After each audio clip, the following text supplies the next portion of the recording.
So we're here today with Aileen Kelly, costume and set designer based in the Northeast. Now, Aileen, just going to let everyone know that you are my sister. Yeah. So lucky you. And yeah, so we're going to ask you a few questions today just about your career and how you got into it and what it is that you actually do day to day. So as I said, your job kind of title is vaguely under costume and set designer, but as I know, it comes under so many different roles. So day to day, you're faced with loads of new challenges and you get things thrown at you and you've got to do them. So tell me a little bit about what your job entails. So yeah, there's kind of a lot of different roles that I do. So I studied in theatre and performance design. So I guess that's my main thing where I want to pursue my career is within the theatre and performance design. So in that way I would be a set and costume designer, and that's mostly so far been for theatre. And then alongside that I've done a bit of film work, so for film and TV, and those roles are like completely different. They're really specific and they're really broken down. So I've been a costume trainee and a costume assistant for some film and TV. So that's like completely different to the theatre. And then again, there's events, big outdoor events.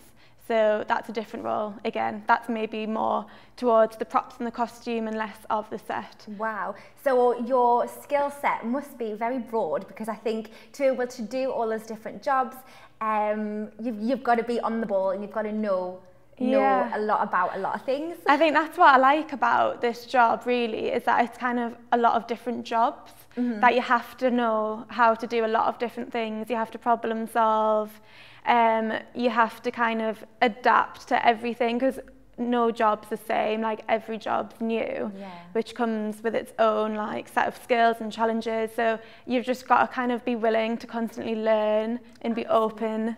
So it never gets boring then? No, because it's never repetitive. So yeah, one day you might be doing costume fittings, but then the next day you might be like painting some scenery. So it's completely different. As well, when you kind of say, so you work in theatre, you also work in film and TV, it sounds very glamorous, but you did mention painting sets, and then again, that's at the other end of the scale. So it's not always glamorous, it's a hard labour job, isn't it? Yeah, it is. Yeah, it's really not glamorous. When you're in TV or film, you're most of the time outside, freezing. You need all of the layers possible. And then for theatre, if you're painting, you're covered in paint, or you've got like sore fingers from all the sewing and all the pins. Like that's definitely a misconception. It's you have to be prepared, like you have to be kind of ready and not afraid to get like really stuck in or get messy or anything. Definitely. Brilliant. So let's, before we go into the specifics of the different jobs that you've had, let's go back to the beginning. When was it then that you realised, you thought, okay, this is what I want to do as a career? How old were you? Was it a big moment, or was it just kind of organic? Good question. Maybe more organic, I think. I remember I was actually looking at the university courses, and I knew I wanted to do something in art, but more specifically within design, but not like a graphics design, not a kind of computer-based design job, something more hands-on where I could kind of get stuck in with the making. So I was looking at all these different courses, and there was a theatre and performance design course, and reading about like the skills that you'd learn, all of that really stood out to me, because I just wanted to learn how to do a lot of different things, like designing, making in terms of sewing, painting. I just wanted to kind of have a really broad spectrum of skills, which then I could fine tune later. And I think that's what kind of got me into it, along with the storytelling aspect of the jobs. Every job I've designed for, it's all got a story, it's all got a narrative, got a script, and you're telling a story. So I think that element of it, as well as the diverse range of skills, also the storytelling in that. Brilliant. That was a really kind of good description of why you decided to do what you do. And I think a lot of the time people who have jobs in the arts say, I always knew I wanted to be this, always knew I wanted to be that.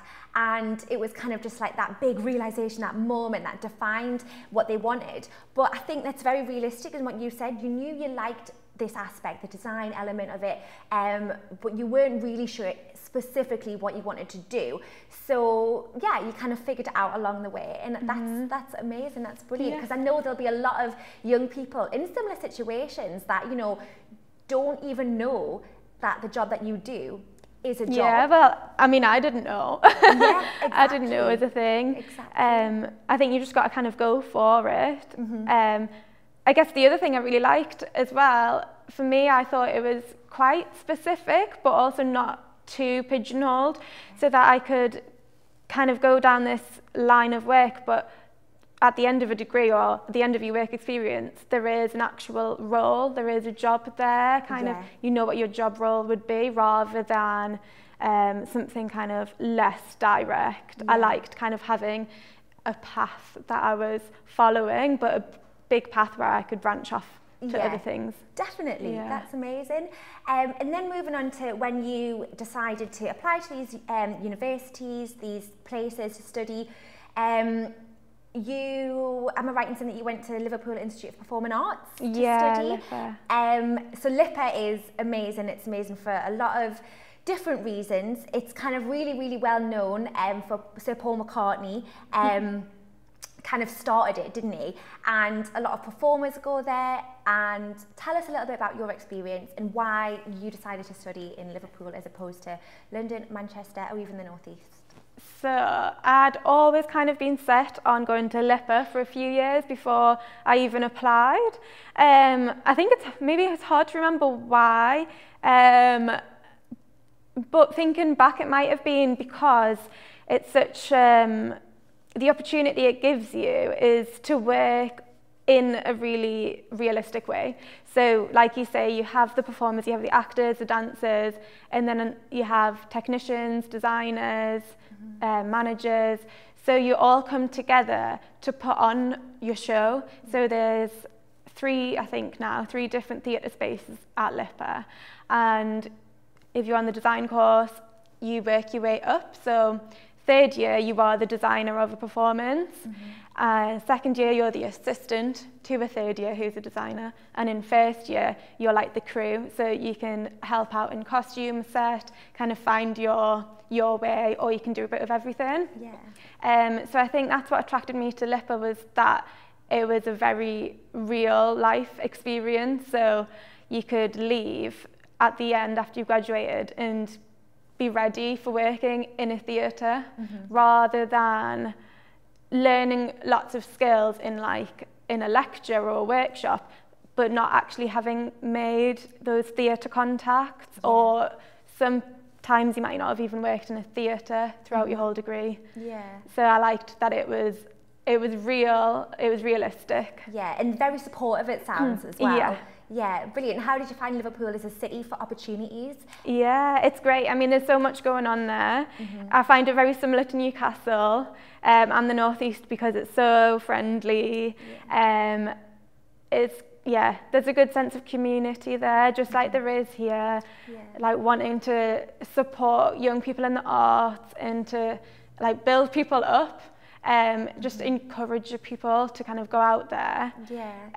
It's really interesting that you said Liverpool reminds you of Newcastle, because the words that you've just described there about Liverpool are almost exactly the words I would use to describe about the North East, really. That community sense, that community feel. It's not, I suppose, a massive, I mean, if you take London or Manchester, for example, there's just everything going on, almost like too much for one person to kind of really grasp the opportunities, whereas Liverpool, North East especially, it's smaller, up and coming, isn't it? So it is smaller, but it's really exciting, isn't it? I think particularly now in the North East as well, there seems to be small businesses, like independent businesses or individuals, creatives, all kind of there seems to be more of them, and there seem to be kind of encouraging on social media, and there's a support network there, I think, which is really nice. Brilliant, brilliant.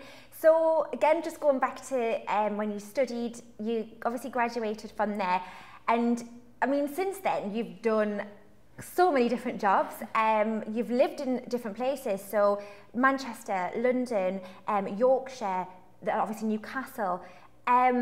Tell us a little bit about how you've been able to kind of just pick up and move and adapt to each different city and each different challenge through each different job that you face. I mean, you kind of, well, I've decided to, in the past, kind of go where the job is. So rather than thinking I'm restricted or I can only apply for jobs in one area, I've just applied for jobs what if I like the job rather than is it a convenient location. I've thought, if I like the job, I'll apply for the job. If I'm successful, then I'll make it happen. I'll find accommodation, I'll go there. And I think you do have to have that kind of get up and go attitude, because otherwise you are limiting yourself. Because there's so much going on, like you say, in Manchester, Yorkshire, London, all around. And this is definitely a job that if you want to get the most out of it, you have to move. Like for the job, you have to be willing to do that. You have to be open-minded, just to kind of get a fully rounded experience, to make those contacts, and as well just to like learn more things. The more different jobs you do, the more different places you work and different people you work with, like the more you'll pick up and the more you'll learn along the way. Yeah, that's amazing. I know that you said something to me once that really stuck with me, and you were like, every day I go to work, I learn something new. And even though, say, if someone's been doing it for 2 years or they've been doing it for 20 years, that should never leave you. Like, you should go into work every day, no matter how experienced you are, and be open to saying, okay, I need to learn that, or that's different to the way that I've kind of always done it, but that's a more efficient way of doing things. And that's something that you are quite resilient. And obviously I know this because I know you, and you are resilient, and that's such an important part of what you do, isn't it? Yeah, I think as well, because like I say, you do meet so many new people, you almost never know what you're going to get, which is, it's great meeting new people all the time because you'll learn so much from them, but you also learn to be resilient. And that's like in many ways, it's people, it's the actual manual labour of the job, or it's like the conditions you're working under. You kind of have to have that thick skin, you have to be resilient, but that's what stops it from being boring. That's because everything's different, every day is different, and those things kind of make it what it is. It makes it exciting. Yeah, definitely. Definitely. And I just want to touch on what we've kind of briefly spoke about there, is about being resilient and working with new people, meeting new people all of the time. You're not always going to love those people that you're working with. Like, you know, it's going to be, you've got to be a special kind of person to get on with every single person that you meet, haven't you? And to be fair, you are that person because you are so genuinely lovely. But I know that you've told me before that you feel like you look young. And sometimes when you walk into a job, people might think, okay, she looks quite young, she mustn't have the experience and knowledge. And that's completely opposite, because you do, you really do. How would you kind of tackle that stigma? What do you kind of say to yourself to think, no, do you know what, I've got this, I'm going to show them that I know exactly what I'm talking about? Well, I think that what you just said a little bit is imposter syndrome, which I think everyone has a little bit of. And to get over, I don't know what I would do if I was going to a meeting. I would take my work to show them, rather than me kind of just talking about my work. They're there to discuss your work, and because it's a visual thing that you do, you're best to show them. Show them your website, show them pictures of your work. And I think at the end of the day, they're employing you because of your work and because of what you're capable of. And if you show them what you've done, they know, they can see what you've done and what you're capable of. And then I guess in some ways you don't need to worry about how do they think, like what if they don't believe me, because you have the evidence there, you have your work there, and kind of let the work do the talking, talk about your work, because at the end of the day, you're there for work. Exactly, and I think it's really interesting, and it's so true. Imposter syndrome is something that, whether you realise it or not, everyone has at some point in their life, and especially within the arts. It's so funny that, you know, you can have so much experience in one subject, but then you kind of go into a meeting and all of a sudden you just feel like, can I do this? Am I good? And it's just, as you said, believe in yourself, and the proof is in the pudding. And I think, you know, it comes across massively that you're passionate about what you do, and you know exactly what you're doing, which is brilliant. Now, we've focused quite a lot on the hardships of the job and kind of how you've got to be resilient and things. Let's focus on the fun points, the reason why you love it. Tell us, you know, why do you love it? What is it about it that kind of makes you do it again and again and really chase each job? Well, I think ultimately it's the creativity of it. Yeah, it's super creative. I think I don't even know if I've always known that I've been creative necessarily. But I think I'm really lucky to have a job and be able to like work in a job where I'm allowed to be creative. And like you say, you work with different people all the time. Sometimes you do work with the same people more than once. And it's about when they get to know your kind of style, your creativity, they can direct you, the director can direct you, encourage you in one direction. And I think I've been quite fortunate in the past. There's been some great companies in Newcastle where they've liked my kind of design style and they've really encouraged that. And I think that's when I love my job the most, is when they've kind of encouraged you to take that risk and not do what everyone else is doing, just do something new, even if it's a bit different because it's not been done before, or it's like the colours are so bright it's a bit in your face or whatever. I think that's when you're at your most creative, and that's when I like my job the most. I can imagine it will be a thrill to be like, actually, wow, this is amazing, and I'm really proud of what I've done. It's when you see your work like finished. You make in theatre your little model box of your set design or your sketches of your costume, and then when you see it all together at the end under the lights, with it all going on, the show happening and the audience there, I think that's when you realise, that's when it's all coming together and you realise like, oh wow, that's been a really good job, I've really enjoyed it, it's worked out well. And you can always tell in the outcome of your work if it's been a good process or not, I think. Yeah, brilliant. So just going into that a little bit more detail about each job that you've done, tell us a little bit about some of the jobs that you have done, whether it's in TV, film, set design, theatre. Tell us. Okay, so I've worked with a company called Mortal Fools. So they're Northumberland based. So they are a theatre company, and I've worked with them for 3, maybe 4 years now. I started out as a production designer, which is set, costume and props, on their youth theatre exchange programme. So they have their group of young people and they tour their show around the northeast and the northwest to perform to other youth theatre groups. So that's been great, that's been super creative. And I've worked with some more bigger kind of outdoor events, dance companies, which has been great. I've done one in London at the start of 2020, before it all kicked off. Oh God, I know. I can imagine that would be blissful days. Yeah, I know. We didn't know what was ahead of it. So yeah, that was a big mass scale outdoor dance performance with a company based in Newcastle called Southpaw. But they had this event in London in Wembley. So because of the contacts I'd made in the past working for Southpaw, I got the opportunity to work with the London-based designer and their costume supervisor as a costume assistant. So we were dressing and measuring and painting costumes for, I think it was over 100 community cast members. Wow. So that was a bit insane. Yeah, that sounds crazy. Yeah, but it was amazing. You definitely got that buzz.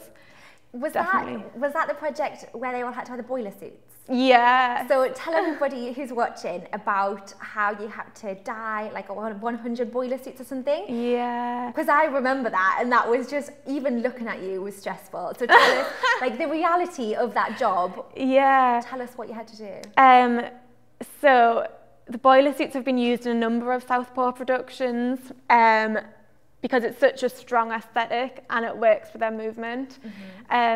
So a few years back, just after I'd graduated, I landed one of my first jobs with Southpaw where I did have to dye and bleach all these boiler suits, and it was a massive job for one person to do. So was it 100? I think on that one it was between like 80 to 100, so that was a lot. And also with bleaching, you don't know how they're going to turn out, so you just kind of had to go with it. You had to do loads of different trials. You had like a time scale as well, didn't you? Yeah, I think luckily back then it was in the summer, so we had more hours of daylight because I had to bleach the boiler suits outside.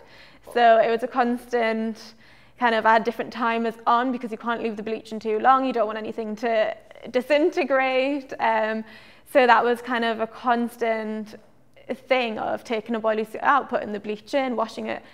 It was like a production line, but it was just me, so I was kind of running backwards and forwards.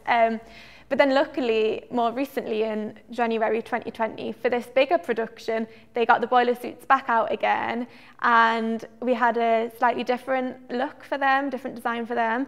The designer, Rebecca Brewer, had designed like a painty effect, which looked fabulous under the lights outside in the dark. You needed the boiler suits to not be navy, you needed them to be like really bright and captivating. So me and Molly, costume supervisor, Molly, we also had some help. We had, I think it was over 100 boiler suits to paint. So that was a messy job, but it was so much fun. Yeah.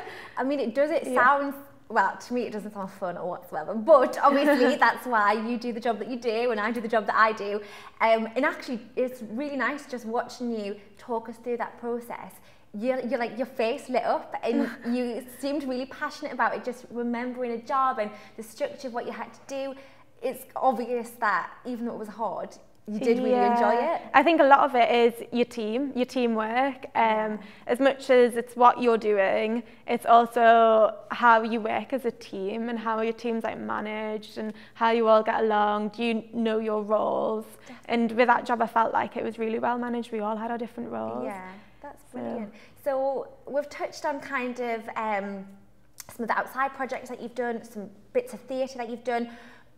Briefly tell us about the film and TV project. Yeah, so that's something different again, completely different. One of my very first jobs out of graduating, it was in filming with a designer, Eve Salter, costume designer, who I've stayed in touch with since graduating in 2017. And we've worked together a number of times on different projects since then, which has been a really great relationship and a great kind of thing to have, like a partner kind of. She's a bit of a mentor in a way, encouraging, which is lovely. So yeah, we done a 6-week shoot in Whitby back in 2017, which was, I was definitely in at the deep end. I didn't actually have experience in film before that job. But somehow I managed to get the job and somehow I managed to survive and get through it. That's good. And I learned so much. I met lots of people who I've actually more recently met again. Now I've got that little bit more experience, which is lovely. Fabulous. It's nice to see a friendly face. Yeah, definitely. Yeah. And then actually I'm just going to stay on that point of contacts. In the arts, especially in the Northeast, because it is that smaller sort of circle. How important is it to network, find contacts and keep hold of them? Yeah, it's so important. I think this common saying is that it's who you know, not what you know, but it's not. It's about who you make yourself known to, who you make yourself meet. Yeah. So you've got to find those opportunities to network. You've got to find those contacts, even if it's an email address, email them through the website, or if you can't find that information, if it's like a theatre in town, I don't know, drop off a CV and ask to meet for a coffee. I think meeting people and showing them your work is the first step, and then hopefully that goes well. After that, you hopefully work together. But if you don't work together, it might just be that the right project's not came along yet. But I think it's a mutual thing. You've got to kind of both want to work with one another, and you both have to maintain that kind of working relationship, even if it's an email every few months saying, hello, hope you're doing well. This is an update of what I've been doing.